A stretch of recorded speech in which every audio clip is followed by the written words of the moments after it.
You're listening to the Intrepid radio program with Scotty Roberts. Intelligent talk.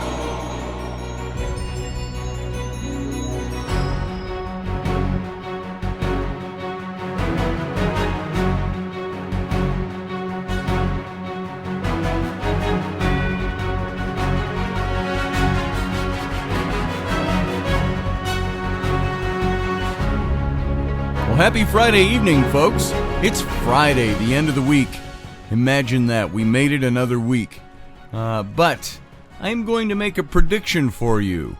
My prediction is this whole coronavirus thing and all the racial riots, you're going to see them, no matter what the election outcomes, you're going to see them come to a screeching halt and disappear magically by the second week in November. And we'll talk about that a little bit. This is Scotty Roberts. You're listening to my program, the Intrepid radio program, right here on the Odyssey Radio Network. That's ODYSY1.com. And you can come over to my YouTube channel, join the live chat room that's going on right now, watch this in its video simulcast at youtube.com/Mr. Scotty Roberts. By the way, you can find all the archives of every show that I've done on Odyssey Radio, plus a bunch of other things I did before Odyssey, over on my YouTube channel. There's over 222 shows from Odyssey Radio that are archived over on my YouTube channel, plus probably about another 100 of them down below that from times before I started with Odyssey. So come on over, see all the goodness that is my channel. And I welcome you to the show tonight. Now, I start with a kind of I don't even know where I'm going to go with tonight, by the way. I just turned on the mic and said, let's roll it. And I haven't looked at what I want to talk about tonight. I do want to continue with my series on Native America and the conquest of the American West. We're going to get to that. And as I've said, this show isn't about politics. And even when I talk about a political topic as kind of a warm-up at the beginning or a comment on current events, I don't see it as being political more than I see it as commenting on the events that are going on around us, on the human condition, on human nature, on just current affairs as they affect us. Let's take it out of the political camp. If I was politicizing, I would be saying, here's who to vote for, here's why, and here's why the other guy is bad. And I do some of that. I'm not a big Joe Biden fan. I will state for the record, if I have not stated it here, I know I've stated it in text many times, is that I don't think Joe Biden is a bad man. I think he's a bad candidate for president. I think that things that the detractors of the current sitting president, of President Trump, that he was insane or mentally incapacitated or all of those were all just fomenting from the left and from his detractors. We've seen many times over that Trump is not lacking in his mental facilities. However, I look at Joe Biden and I say, this is a man who is...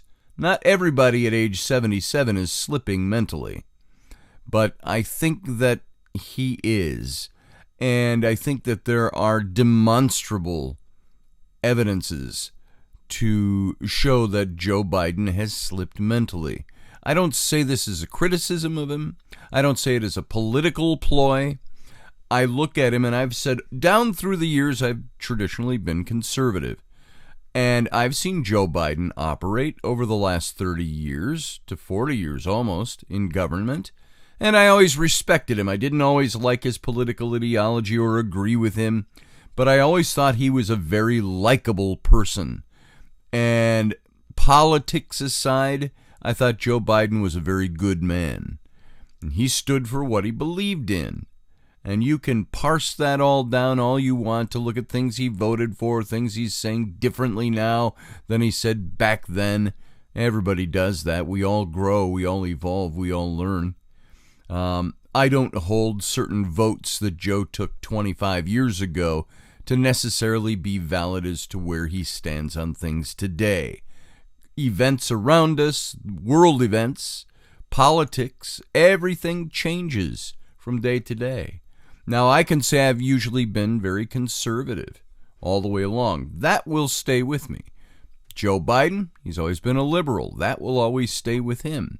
Particular issues and views can change, however, on certain items depending on how you view what it's doing in the public circus, what's going on in government, what's going on in the world around us. Now, you might want to say, well, Joe Biden's a thief. He colluded with China. He supported segregation, things like that. Those are all things you can put in the political kettle and set over here. That's all simmering back there as a political argument. The man himself, I thought, was a decent guy. Now, this is, of course, before all the charges of sexual impropriety or harassment or things like that. But didn't we see all of that against Trump as well? It's all kind of a pick and choose what you want to believe these days. There would have to be strong evidence to use that as a reason to dislike Joe Biden. Is he a creepy guy? Maybe. Maybe he's gotten creepier in his old age. I don't know. So I don't know that for a fact. So let's take that and set that in another kettle over here. That's a different issue.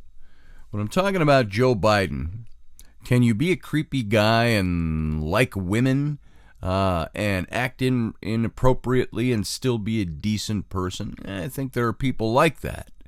I think he comes from a bygone era where, you just turn on the show Mad Men about ad agency people in the 60s and the early 70s. You get an idea of the era that Joe Biden was strong in.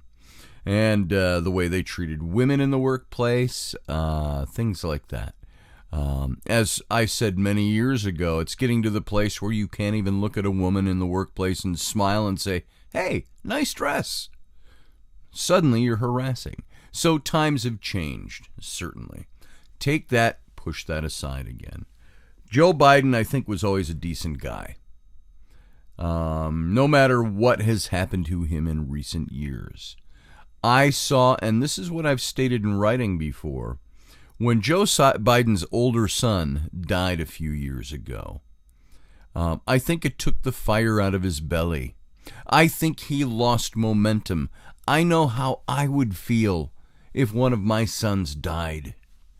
I don't care if my son was 30 or 40 years old. My sons right now are 19 and 10, going on 11.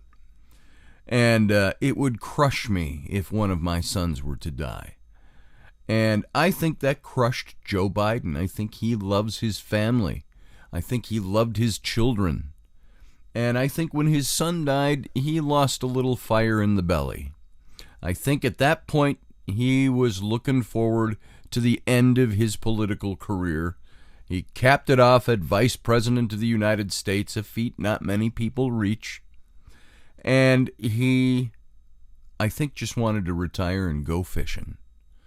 Nothing wrong with that. Retire with a decent legacy. You're not going to please all the people all the time with your politics or your political ideology, but he could retire with, I think, a safe legacy that he did what he believed were good things to do. Whether you agree with him or not, or whether they were politically correct by today's standards or not. So Joe Biden, I think he lost a lot of, what do you want to call it? A lot of forward momentum. I said fire in the belly already. I think he wasn't ready to fight anymore. I'm done. I just want to call it quits. He's going to retire and live the rest of his life as a wealthy dude.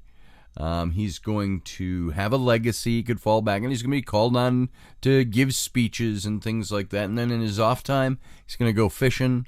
And Ronald Reagan went horseback riding. Of course, Ronald Reagan was also falling into dementia toward the end of his presidency. And we saw the signs of it. And a few years after he was out of office, he slipped pretty badly. And so Joe Biden got dragged back in, kicking and screaming into the political spotlight by the Democratic Party. It's not that they didn't have anybody good to offer up within their party, depending, political ideology notwithstanding. They had decent, young, astute minds, whether you agreed with political philosophy or not.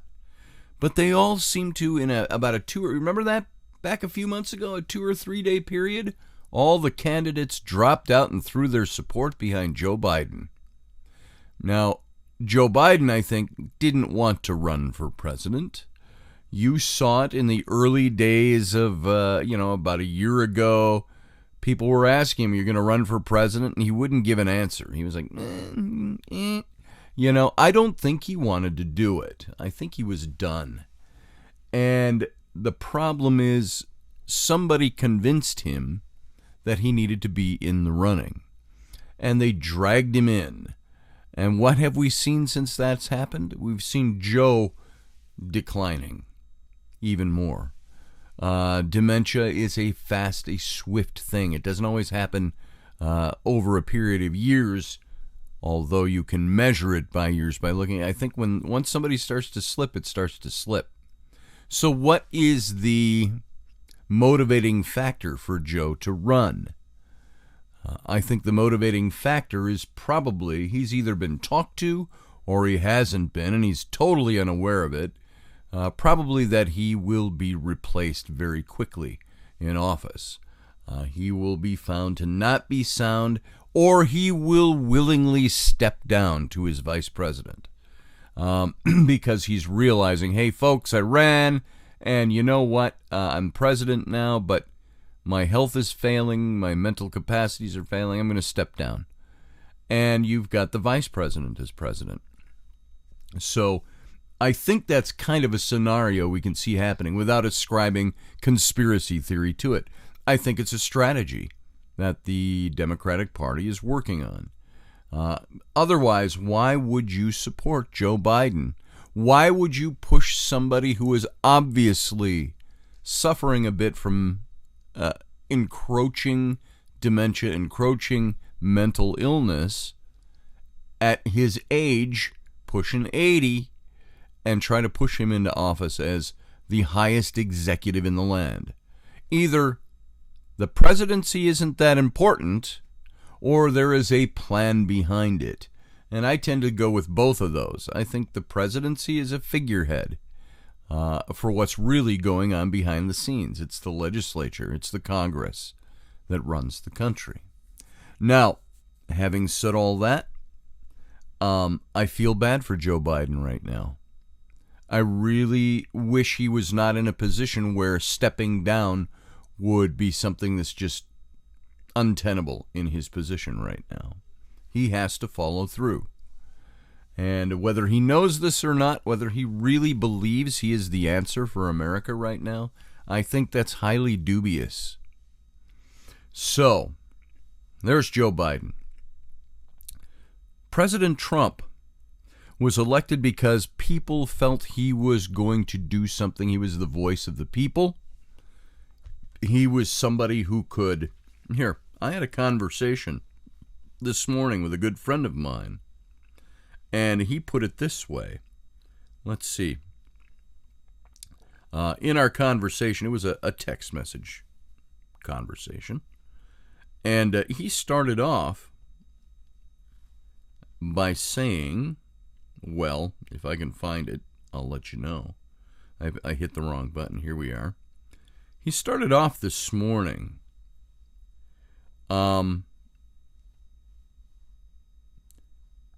This is the first thing my friend said to me this morning. Listen to this. He said, Trump will lose the election. Lately, he's looked pretty defeated. He has plenty of valid reasons to be pissed about how his presidency was violated and upended by the corrupt media and liberal snakes. but he's also a loudmouth dolt who can't keep his mouth shut, who hasn't shown leadership, and at a time when he could have stepped up to demonstrate some conviction, he failed. Didn't we always know this was how it was going to end? Did any of us really believe this was the man of the ages? No, we all knew, save for a few, that this president was as real as TV show Trump. The November election will be a train wreck, and it's looking worse, and it's looking more and more like we will not only lose the White House, but the Senate as well. What the fuck, he says. And that's when I gave my prediction. I put it on my Facebook right after I typed it to him. I said, I have a prediction. The virus and the racial tensions and riots are all going to come to a screaming magical halt the second week in November, because the elections will be over. I believe that what we have seen over the last several months from coronavirus, and the virus is a real thing, I think it has been used and manipulated by politicos to adversely affect the sitting president. And it's a useful tool. It's been used. And the problem is, he maybe hasn't risen to the occasion as best he could have. And I said, Trump is going to have to pull a magic rabbit out of his ass at this point with things that are going on. Now, don't let that discourage you. If you're a Trump supporter, you still go out and vote for the man. You still try to make it happen. You still put your trust in the man that you think can pull it through. I have always said of Trump, I think he's a lot more intelligent than a lot of people like to say he is. Everything we've seen where it seems like he's dipping, he comes back because he had a strategy in place.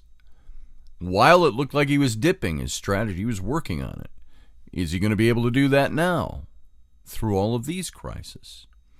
And my friend went on to say, you might be right. I think the virus is a clusterfuck, but it wasn't fake. He didn't handle it well. I think his response to the riots was his final undoing. The cynical walk to the church, holding up a Bible he's probably never read. Ugh, my friend said. There's a sense that we have no national leadership. I also have a sense that our country is coming apart, and we will soon discover that Biden is no leader either. It's not going to be fun. Trump was our last stand as conservatives. Unfortunately, it was the right idea with the wrong man. That's my friend's opinion on that. Now, he's always kind of held that opinion, but there have been times where he's come through and said, wow, Trump really came through on that. You know, you might be changing my mind. He was not a Trump supporter. And this is a friend of mine who was very liberal at one time. He's now more of a libertarian. I responded and said, it's going to be a tumultuous 4 years ahead. And my friend said, I think the left will overplay its hand. It always does. That's what they're doing now.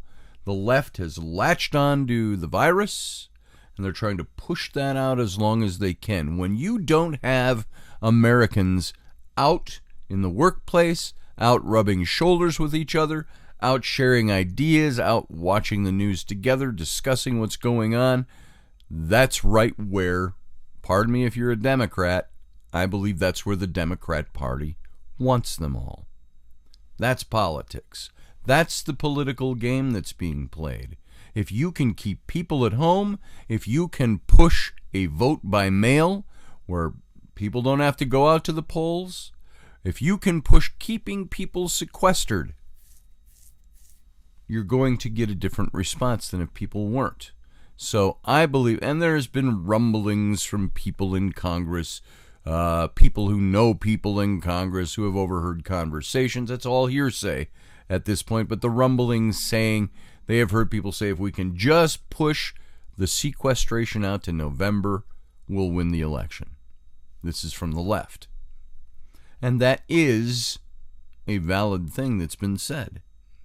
Can you tack it down and say this person said this? No.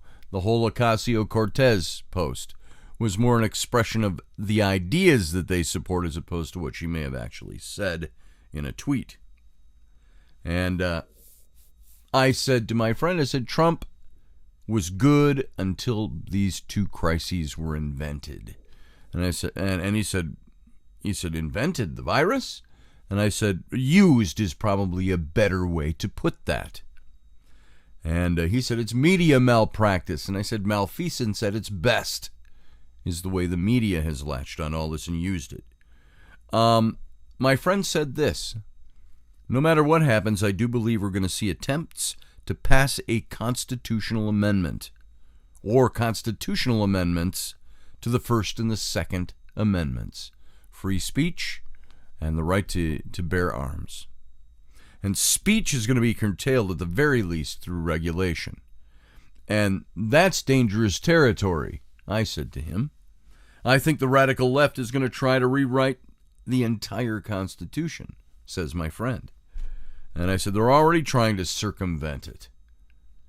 He said they'll use the Supreme Court justices. It's a much more effective way. You can't yell, pardon me for saying this, you can't yell faggot in a crowded theater. We'll get Imagine. John Lennon sung Imagine as the national anthem. That's already been thrown up on Twitter as a suggestion. I said, Jesus, spare me. And it was trending on Twitter. And my friend said, I personally don't care. I don't think anthems are necessary or important. I'm not a big on patriotism. And that's kind of where we ended the conversation because it was coming in to do the show. And so there's some truth to all of that when you look at this. What's going on right now?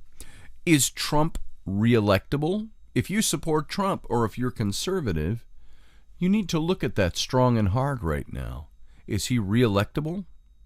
At this point, it's a toss-up because of the way these crises are being used. The coronavirus, the racial tensions, the rioting. Trump could have done a lot more to solidify a more conservative point of view, more constitutional point of view. And he did not. At least as of today, he has not. Even though he's passing a law to say 10 years in prison if you tear down statues. As a going, they always have the, what do they call it? The standard by which a penalty is issued. So as a standard, that might be a good standard. People will probably get a lot less for that if that's passed into law. What you really need to look at is the legislature, the Congress. What would have happened to the Trump impeachment had there been 5 more members of the Senate who were on the left?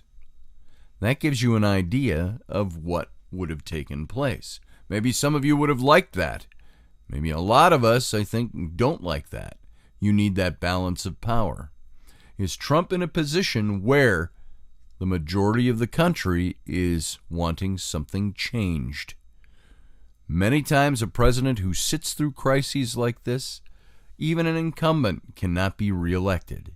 It's tough. It's a long haul unless he does something to counter the problem. I'm still holding out for that. There's still a few months left. We'll see what happens. But that's my political bias as well. So, is Trump reelectable? At this point, it's up in the air. I think you need to look at that, but you need to look at even deeper the political game that is being played. For 50 to 60 years, the left has been promising black America that we're fighting for you. And 15, 60 years later, nothing's happened. They're still fighting the same fight.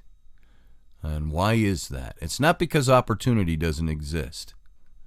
So you need to look at that. Then you need to look at what's going to happen if there is a huge power shift in government. What's going to happen to your Constitution? What's going to happen all around in the United States? Something to think about. We'll get off of this stuff in the next segment. I didn't intend to take the whole first segment to talk about it, but I think you need to think about these things. We all do. Sit tight. We're going to be back in 2 minutes with our topic for tonight.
Are you looking for a really awesome and amazing graphic designer? How about an illustrator or a photographer? This is Rainey Roberts, and I wanted to tell you how you can get my designer, illustrator husband, Scotty Roberts, to work for you on your project. Do you have an awesome self-published book but no cover, or even worse, a cover that really sucks? Do you need a kick-ass logo for your company or some f***ing awesome graphic designs for your ads or website? Then get in touch with my husband for the best f***ing awesome kick-ass design and illustration. He knows his stuff, and he's been at this for more years than I've been alive. Go to ScottAllenRoberts.com. That's Scott with 2 T's, ALANROBERTS.com to take a look at his online portfolio of work, or call 651-468-8115. Now go out and kick some ass with some kick-ass graphic design. Hire my dad so he can take me to Disneyland. Hey folks, welcome back. Thanks for sitting on through that break. This is Scotty Roberts. You're watching my show, the Intrepid radio program, right here in the Odyssey Radio Network. That's ODYSY1.com. And you can watch it. Come on over if you're not here already to the video simulcast of the show, where you can join the live chat room with all the other Intrepids who are talking right now, and join the show at my YouTube channel, youtube.com/Mr. Scotty Roberts. Thanks for being here. Now that we're in the second segment tonight, let's get into our topic for tonight. And I started talking yesterday about Native America, and Native Americans in particular, and the push from European Americans to settle the New World, and how they started pushing the Native Americans west. And so we're going to start focusing for a little bit here, on a little bit of a series, talk about specific tribes, talk about specific events that precipitated, and precipitated isn't even the word, that created this conquering of the American West.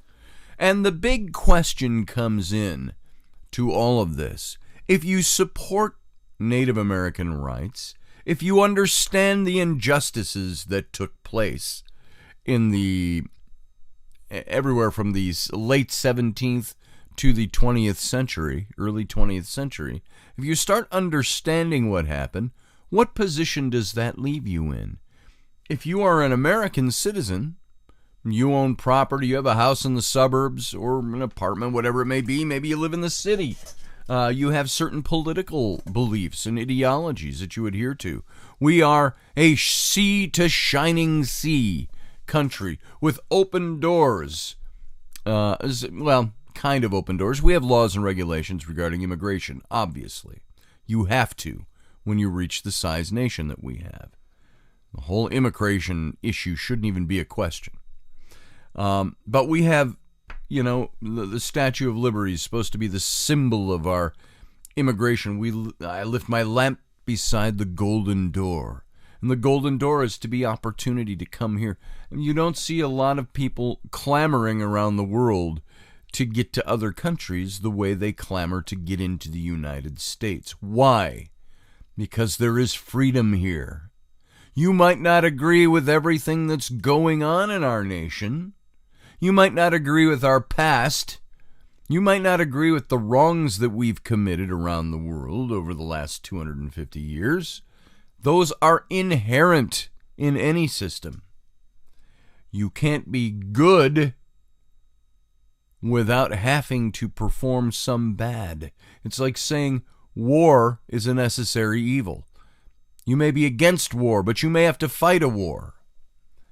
We all know about things I'm not even going to get into tonight, such as, our CIA has raised groups up and then we fight them in a war. Yeah, that has happened. But times have changed. And those people we may have supported then, we can't support now because of what they've become and their own shifts in polarity. So all of this stuff goes on. We're not a perfect nation, but we are the best, brightest hope in the world. You take the United States out of the world right now, And for 250 years, we've built our presence in the world. You take the United States out, what are you going to have? And that's a good question to be asked. And I'm not pointing you in any direction. I'm just saying, where do you think the world would be without the United States, without the citizens of a free country like we have? So we have all that going on, but we have blotches in our past.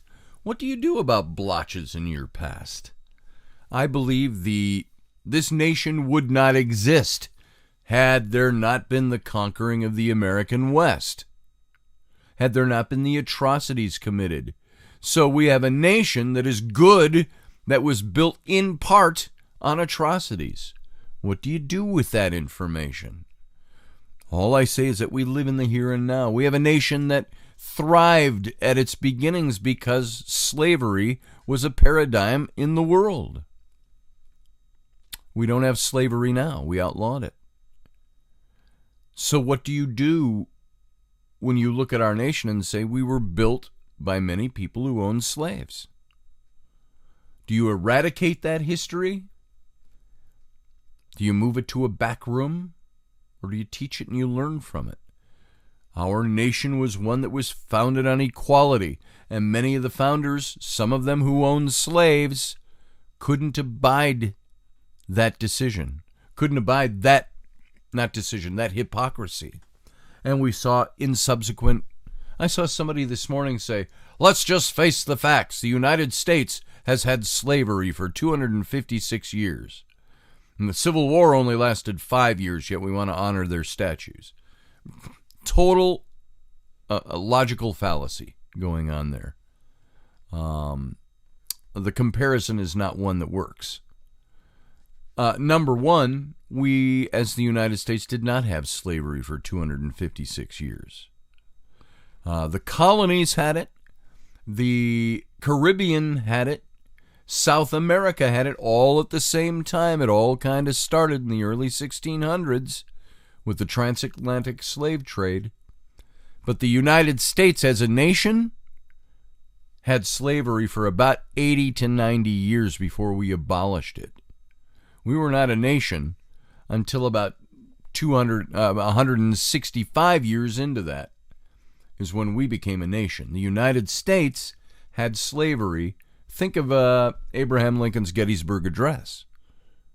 77 years ago, that's 87 years ago, our fathers brought forth on this continent a new nation, conceived in the ideals that all men are created equal. And then he said, but yet we're standing on a great battlefield of a civil war that's testing whether that nation or any nation so conceived can long exist. And so that's exactly what happened at the Civil War. And without getting into the politics of the Civil War and Lincoln and were we freeing the slaves or just preserving the Union, whatever happened, we abolished slavery in 1865. December of 1865. And it was no longer allowed in this country. It was illegal. So no matter what you might think of our past or why we did things the way we did them, this was a nation that because of its conception, because of its proposition that all people are created equal, could not abide living in a slave state. And so we abolished it. 87 years into our existence. And yeah, they could have done it in a week, but it was a fight to get there. And so look at all of that. Look at the blotches on what we've done. Slavery, the subjugation of the Native American peoples, the stealing their land from them. We can't change the fact that those things have happened. So what do we do now? What do we do in the now as corporate America? Are you willing to take your mortgage and sign it over to the local native tribe that once lived on your land? Are you willing to give your property away to those people because our ancestors stole it from them? Is that the right thing to do? Or is there a new nation that exists now in its place, despite the atrocities that took place, where we all have to learn to live together in freedom? These are tough questions to ask. Now, maybe if you're a Native American, you're going to have a different point of view. This was my great-great-grandfather's home, and you stole it. Is that a valid argument anymore? What is and is not valid about it? So as we talk about these things over the next several days, I want you to consider this, that this is not to say America sucks as a nation. America is probably one of the last best great hopes on this planet because we're allowed to say the things we say. And I got to tell you what, there's a thought that came to me. If you feel oppressed or you have a problem or you think America is a shithole because of the way we believe, at least you have the freedom to say so. You might feel like you are a minority in this country. So what? If you're a minority, you are still a minority amongst people who are free, have liberty and freedom to express that. Liberty and freedom to pursue a better life. Life, liberty, and the pursuit of happiness. You notice the Constitution never guaranteed that we'd be happy. It guaranteed that we have the right to pursue our happiness. And that's true. You have life, liberty, and the pursuit of happiness are guaranteed in our country. If you're a minority, if you're in the majority, and we're talking, what is that? That's all racial divide, minority or race or heritage. I might be in the majority in the United States as a Caucasian male. Am I in the majority if I say, oh, but wait, I am a Caucasian male of Welsh heritage? Oh, that's funneled down a bit more. I am a white male of Caucasian male of Welsh heritage that whose ancestors have been here for 300 plus years. That funnels down even more. So you see, this minority thing, it all depends on what category you want to plug it into. The point is, it doesn't matter if you're a minority, if you're Native American in this country, you have a voice. And you have opportunity. Poverty is a devil. It's a hard thing to fight against. Are Native Americans oppressed, truly oppressed? Because many of them came from reservation heritage. Do blacks in this country, are they coming from reservation heritage? No, they grew up in the same cities we grew up in. I look at Native America and say there's more validity to the oppression claim to them, for them, than there is for African America. We're all Americans. We all live here now. We all have rights to pursue our happiness. We all have opportunity. For some, it's a little harder. I granted. You grow up on a reservation, it's a little harder. But it's done. You can do it. It really all depends on which master you are going to submit yourself to. I would love to have Reuben Fasthorse on to discuss this very issue. I want to know if I'm wrong about that.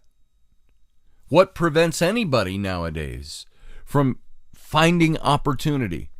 Is it because they're a dirty Indian from the dirty reservation, so they're never going to get ahead?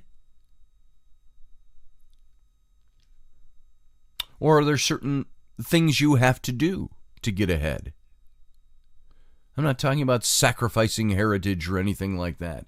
But how do you step ahead and step out? Maybe that is a topic we'll talk about. But tonight, I want us to get back into what we were talking about yesterday. And this is the beginnings of all of this. How did Native America get to be in the place it's in today? How did the United States expand and end up stealing everything that they had? We talked yesterday about how the white colonists had come back in the late 1400s and the 1500s, and they chopped down the tropical forests of these islands where the Taino Indian lived. And they left it. They destroyed its vegetation, its inhabitants, human, animal, bird, fish, and after turning it into an absolute wasteland, they abandoned it in the Caribbean. And on the mainland of America, the Wampanoags of Massasoit and King Philip vanished, along with the Chesapeakes, the Chickahominies, the Potomacs of the Great Powhatan Confederacy. Only Pocahontas was the only one ever remembered that people can mention by name. Scattered or reduced to remnants were the Pequots, the Montooks, the Nanticooks, the Machapungas, the Catawbas. I'm pronouncing some of these wrong for my Native American friends. Sorry, I'm just breezing through to not stop on pronunciation. The Catawbas, the Cherawas, the Miamis, the Hurons, the Eries, the Mohawks, the Senecas, the Mohegans. Only Uncas was remembered, last of the Mohicans. Their musical names remained forever fixed on the American land. You can go around here in Minnesota and go to the southwest of the cities, and you find the names for all the cities, the little towns that popped up all around Minnesota. You've got Shakopee, Chaska, Mankato, Red Wing, Crow County. All of these names still stick, and they're still there. And those are names of Native American war chiefs. That's the area, too, where the Dakota Wars took place. And after the Dakota Wars, where they had the concentration camp at Fort Snelling. And so the musical names, or they're the romantic names of Native Americans and their tribes and their chiefs, their warriors. They're forever fixed on American land, but their bones were forgotten in 1,000 burned villages, lost in the forests that are fast disappearing before the axes of 20 million invaders. And already the once sweet-watered streams, most of which bore Indian names, were clouded with silt in the wastes of man. The very earth was being ravaged and squandered by European settlers. To the Indians, it seemed that these Europeans hated everything in nature. That's why the Indian was always upheld as being so respectful of nature, because they were, in comparison to who we were as the conquerors of their land. The living forests, the birds, the beasts, the grassy glades, the water, the soil, the air itself were all something that it seemed to the Native Americans that the Europeans did not respect. In the decade following the establishment of the permanent Indian frontier, remember that, by Andrew Jackson? It was a bad time for the eastern tribes, where the colonies had become states and were now spreading. The great Cherokee Nation had survived more than 100 years of the white man's wars, diseases, whiskey, but now it was to be blotted out, because the Cherokee numbered several thousand. Their removal to the west was planned to be in gradual stages, but the discovery of Appalachian gold in the Appalachian Mountains within the Indian Territory that was supposed to be their new permanent home, because gold brought a clamor for their immediate wholesale exodus.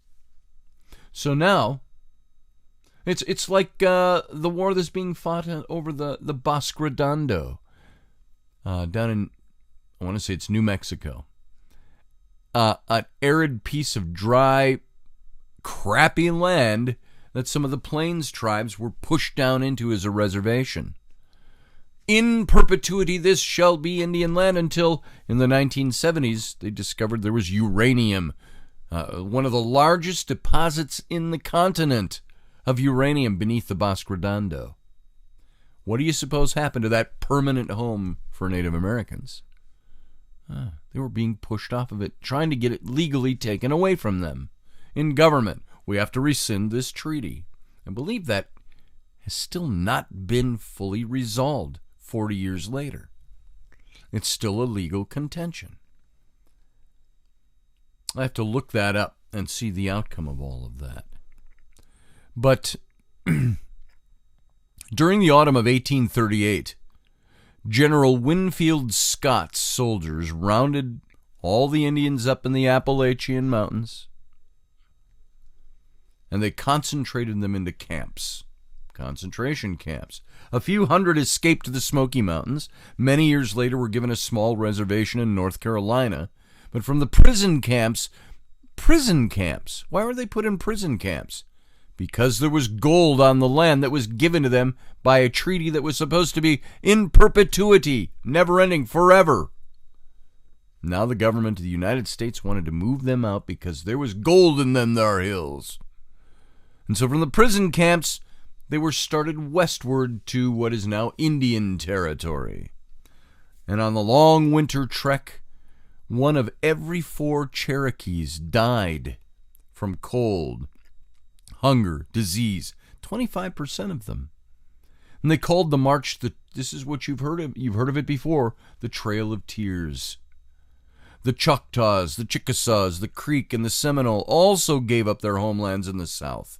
In the North, surviving remnants of the Shawnee, the Miami, the Ottawas, the Huron, the Delawares, and many other once mighty tribes walked or traveled by horseback and wagon beyond the Mississippi, west of the Mississippi, carrying their shabby goods, their rusty farming tools, and bags of seed corn. All of them arrived as refugees, poor relations in the country of proud and free Plains Indians that already existed there. Scarcely were the refugees settled behind the security of the permanent Indian frontier when soldiers began marching westward through the Indian country. The white men of the United States, who talked so much of peace but rarely seemed to practice it, were marching to war with the white men who had conquered the Indians of Mexico. And when the War of Mexico, with Mexico, ended in 1847, you can think of the Alamo as part of that war. Remember the Alamo. When the war with Mexico ended in 1847, the United States took possession of a vast expanse of territory that reached from Texas to California, and all of it was west of the permanent Indian frontier. So now the permanent Indian frontier, everything to the west of the Mississippi, now became a territory squeezed between the east and the southwest of the United States. And now they're squeezed in the middle. In 1848, what happened? What's the big thing that happened in 1848? Gold. It's gold. Gold in them there hills. Get your prospecting tools out. And so gold was discovered in California. And so within a few months, fortune-seeking, the 49ers, where do you think that name comes from? All the gold seekers in 1849. The fortune-seeking Easterners by thousands were crossing the permanent Indian territory that they legally weren't allowed to step foot in. Indians who lived or hunted along the Santa Fe and the Oregon trails had grown accustomed to seeing an occasional wagon train licensed for traders, trappers, or missionaries. But now suddenly, the trails were filled with wagons. The wagons were filled with white people. Most of them were bound for California gold, but some turned southwest for New Mexico or northwest for Oregon country. So what do you got in this permanent Indian frontier? All of a sudden, thousands of European whites were crossing it to get to things now on the other side of it. And so to justify these breaches of the permanent Indian frontier, remember, there were laws in place that said you couldn't cross over into it. The policymakers in Washington invented manifest destiny. Remember those 2 words if you don't know them already. A term which lifted land hunger to a lofty plane in the United States. And the Europeans and their descendants were ordained by destiny to rule all of America. Manifest destiny, the manifestation of God for white Europeans to rule the continent of North America from sea to shining sea. They were the dominant race and therefore responsible for the Indians, along with their lands, their forests, their mineral wealth, and only the New Englanders who had destroyed or driven out all of their Indians spoke against Manifest Destiny. They already had what they wanted 100 to 150 years earlier.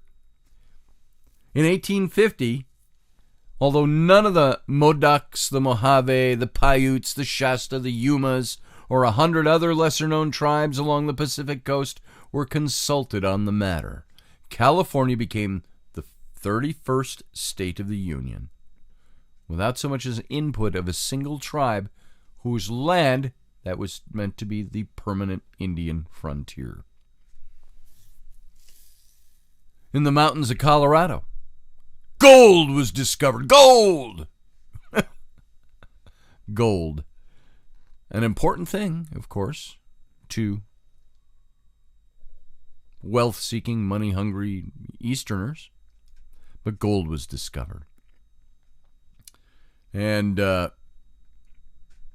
hordes of prospectors swarmed across the Plains states. And two vast new territories were organized, Kansas and Nebraska, in the Plains states. Permanent Indian frontier. It's signed into law by the United States. And so Kansas and Nebraska, encompassing virtually all of the country of the Plains tribes. In 1858, Minnesota became a state. Its boundaries being extended 100 miles beyond the 95th meridian. Remember we talked about that yesterday? The 95th meridian was the new line that was beyond. West of that was all permanent Indian territory. And also, a quarter of a century after enactment of the Sharp Knife Andrew Jackson, President Jackson's Indian Trade and Intercourse Act, white settlers had driven in both the north and south flanks of the 95th meridian line, and the advance elements of white miners and traders had penetrated the center. And it was then, at the beginning of the 1860s, just before the outbreak of the Civil War, that the white men of the United States went to war with one another. The blue coats against the gray coats, the Great Civil War. In 1860, there were probably 300,000 Indians in the United States and territories, most of them living west of the Mississippi, and according to varying estimates, their number had been reduced by 1/2 to 2/3 since the arrival of the first settlers in Virginia, at Plymouth Rock, and New England. The survivors of these Native Americans were now pressed between expanding white populations on the east and along the Pacific coasts, and more than 30 million Europeans and their descendants. If the remaining free tribes believed that the white man's Civil War would bring any respite from his pressures for territory, they were soon sadly and sorrowfully disillusioned. We got to end there for tonight. We'll pick this up tomorrow. We're going to talk about a little bit about the most numerous and powerful western tribe, the Sioux or the Dakota. And they were separated into several subdivisions. We've got them here, the Mdewakanton, Santee, and many others. And we'll talk about that tomorrow. So thanks for being here, folks. Hopefully get into more of this history lesson tomorrow. Think about these things. Come to the table tomorrow. Offer what you think. Read about this. Again, that's it for tonight. Have a good night. See you tomorrow.